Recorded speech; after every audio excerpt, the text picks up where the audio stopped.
Hey guys, what's going on? So I've made the habit these last few patches that the day before a new unit releases, I try and do a should you pull video for the new character, and since Caroline and Justine will be releasing tomorrow with patch 2.7, I figured why not continue the trend, though this time I am going to try and meld in a little bit about the kit of the twins that we saw during the stream to maybe help inform us on if they're going to be units worth ripping up our prior pull plans for. So hopefully you guys enjoy it. I won't dig into the kit in excruciating detail today. I'll save that more for the character guide I plan on doing at some point over the coming days, but I think this video should still provide a little bit of insight in the meantime. So let's start with the general overview of the twins. They are a new role called Virtuoso, and the Virtuoso role is essentially, at least for now, while the twins are the only units of this role and we have nothing to compare against, essentially a placeholder role that allows the unit to swap between all the other roles. They are also technically an almighty element unit, but as you'll see here shortly, they can essentially use every element type skill anyway. But the main thing with the twins comes in the flexibility of their kit. So they essentially have 2 empty skill slots. Then you will, from a list of 4, choose 2 skills before entering combat, and those 2 skills will determine what role the twins are in battle. There are 6 possible skill combinations, which give you the 6 roles for them to shape into. Let's go over the 4 skills you can pick from to shape the twins' kits. First off is going to be Mask of Mischief and Innocence, which will do fire and ice damage and increase the party's attack. Then each skill will also have a highlight attached to it that the twins will gain access to if that skill is selected at the time of battle. This skill's highlight will increase the party's attack and damage dealt, so pretty obviously a buff-focused skill. Again, we don't have a lot of exact information at this point as far as numbers go, but once we do, I'll cover all that in the character guide to come. The next skill is Mask of Service and Admonition. This is an electric and wind skill, which will decrease the party's damage taken and restore some HP to the party. The highlight for this skill will restore HP and increase max HP for the party as well. Next is Mask of Absurdity and Nonsense, which will deal Cyan nuke damage and increase pierce rate for Caroline and Justine plus 1 other ally. The highlight for this one seems to just deal Cyan nuke damage to 1 foe as far as I can tell from what they had on stream. Then lastly is Mask of Luck and Loss, which will deal Bless and Curse damage and increase attack, damage, and crit rate for Caroline and Justine only, presumably. It doesn't specify whether this is for the team or just them, but typically when it's for the team, they'll state that pretty plainly. Then the highlight will deal AoE damage and increase attack and crit damage, again, presumably just for the twins. So those are the 4 skills you'll be mixing and matching to create a combination that'll give you one of the 6 possible roles each battle. They put a nice graphic overlay here, so I'll show you that on screen. This should outline which 2 skills are for what, and we can also see them again when we move into the individual roles in a little bit. Then they also showed how the talents and highlights will interact with the skills, as described by the graphic here. You select skill 1 and 2, and that combination will determine what the skill 3 does. The skill 3 remains the same in name, but its effect is changed based on the 2 skills selected,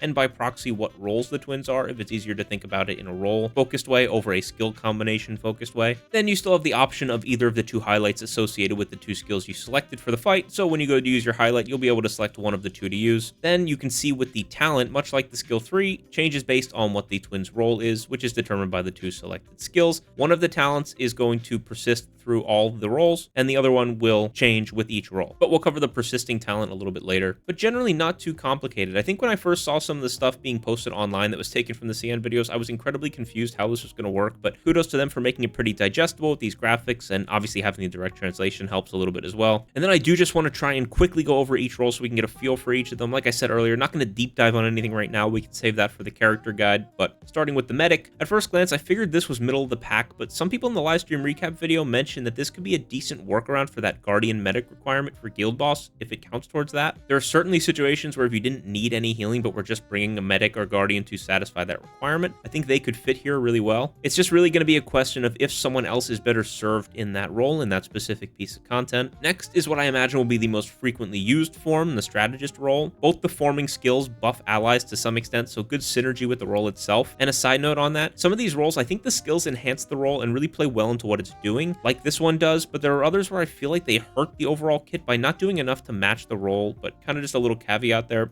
Back to the strategist though. I think this will just be the most wide-rangingly useful form. Like if you don't know what to do and they aren't your main DPS, this is probably what you're using them for in my opinion. Next up is the sweeper form, and for whatever reason this one feels a little underwhelming to me. Again, I said in my live stream recap, and I'll say it again here, I really have no feel for how good or bad these DPS forms will be with the twins. I tend to think they won't be incredible, but I can't really say for sure until we see the numbers and we get to test it a little bit more. But just on paper, this feels kind of like a bottom half role to me. Then we have what I imagine is another role I think is probably near the bottom half half, but could have some uses in specific content. That's going to be Guardian. And much like all Guardian units, this one probably has two main use cases. One is with Fox, and the other is going to be on content like Trial of Thorns, etc., where survival is a little bit more important than the scoring modes. I do wish the talent here had a little bit more buffing or did a slight damage up to shielded allies or something like that to help make this work with Fox, but as of now, it's unclear if there's a better option here depending on your available units. Next on the list is Saboteur, and this one is interesting because I think if the damage up is insane or the defense shred is crazy on skill 3, this one could be bumped up a little bit for me. I think the skills themselves don't help the case here though, and there's a few skills where they don't really lend themselves all that well to what the kit's doing, which is kind of what I was talking about earlier, but I guess they only had so many skills to let you combine, so there was bound to be some that don't mesh that well. Then lastly, you have the Assassin role. This one's similar to the debuffer role, where if the numbers are crazy, this could be okay, plus it does potentially work as like a sub DPS situation since it buffs another DPS with the Cyan Nuke skill, but again, the DPS ones are tough for me because of a few things, like how are the weaknesses going to work with the two elements, what are the buff numbers, what type of content would this be better than just using the best DPS of that element, etc. So there's lots of questions that need to be answered on the DPS roles, but I do think this one has more potential than the Sweeper role kit does just at first glance. Then let's quickly go over their baseline talent that is constant across all the roles. Like I mentioned earlier, a lot of the Twins kit is based around these desire levels. Again, we'll get into the nitty-gritty of this in the character guide, but essentially the desire levels will be giving skills a baseline buff based on what level it's at. We'll cover exact stats and how to get there in the build video, but essentially you want 4500 attack, 30% damage mult, and 190% crit mult to help max these desire levels. The Twins will also be boosting Wonder's skill and thief tactics levels by 1, regardless if they're on the team or not, so just owning them buffs all of Wonder's skills and highlights, which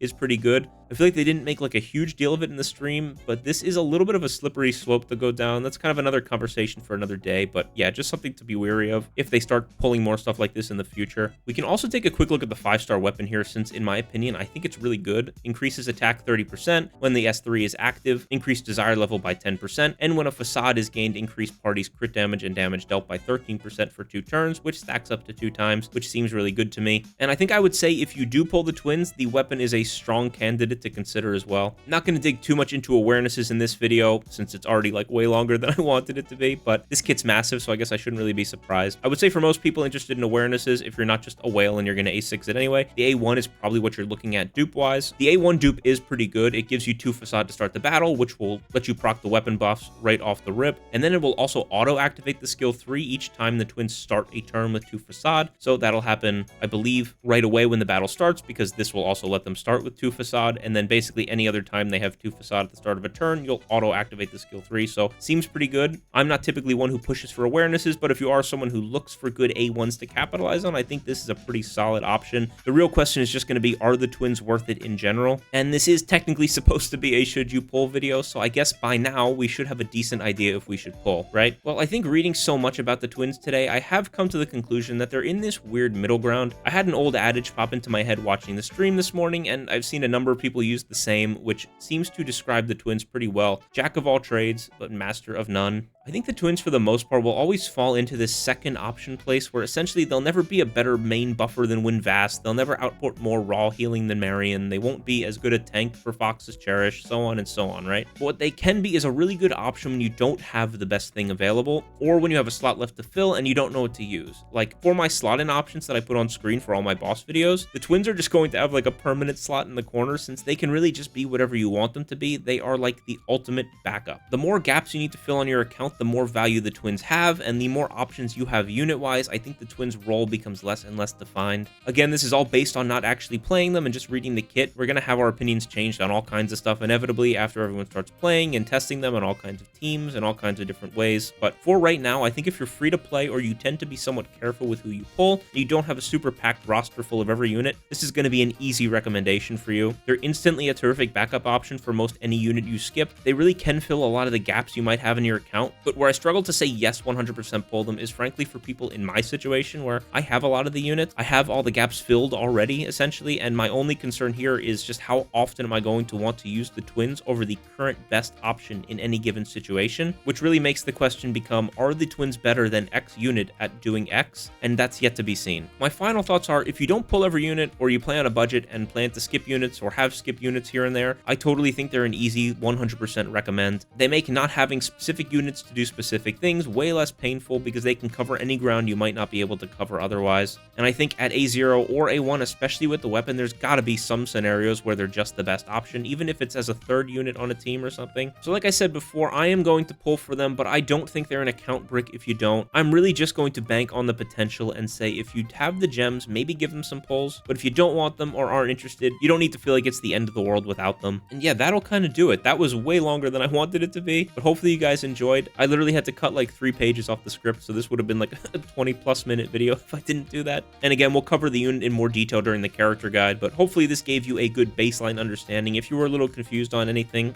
And again, everything I stated here is just my opinion. If you feel strongly one way or another, go with your gut. The most fun way to play these games anyway. But with all that said, let's end it here. I appreciate you guys watching as always. If you have any questions, leave them down in the comments for me, and I will see you guys on the next one. Have a good one.